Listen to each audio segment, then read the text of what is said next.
Okay, this is long division of polynomials, and the way this works is I always want to start with this first term in the dividend and this first term in the divisor, and I'm going to try to figure out what could I multiply this first term over here by to get the first term over here. So what times 4r would give me 4r to the third, and in this case 4r times r squared would work out because r squared times 4r gives me 4r cubed, and that's what I'm looking for.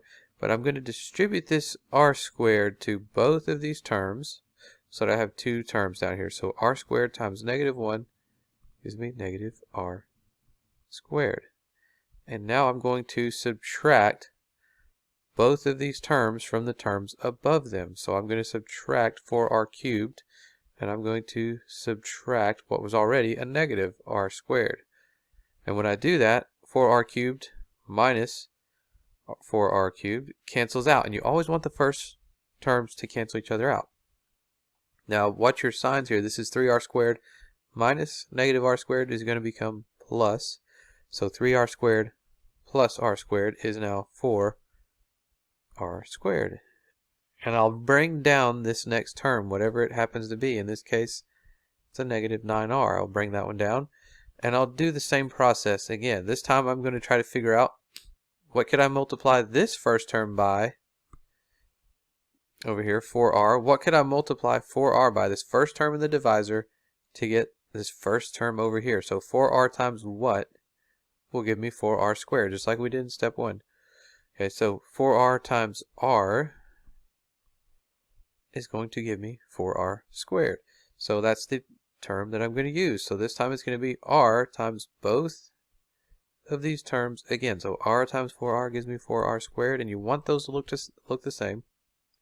And then r times -1 is just negative r. Okay, and I'm going to subtract both of those terms again. So watch your signs here. I'm subtracting 4r squared, and I'm subtracting what already was a negative r.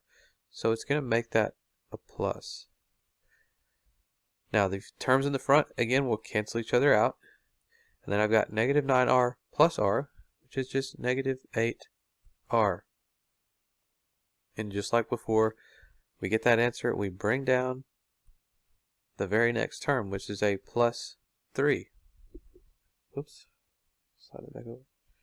Okay, so I bring down that plus 3, that positive 3, and I do the same process all over again, except for this time I'm looking for what multiplies to negative 8r. When I take 4r up here, this first term again, I'm going to try to figure out what can I multiply 4r by to get negative 8r. And in this case I need a negative 2. That's what I'm going to multiply both of those terms by, because negative 2 times 4r gives me a negative 8r, and that's what I was trying to get.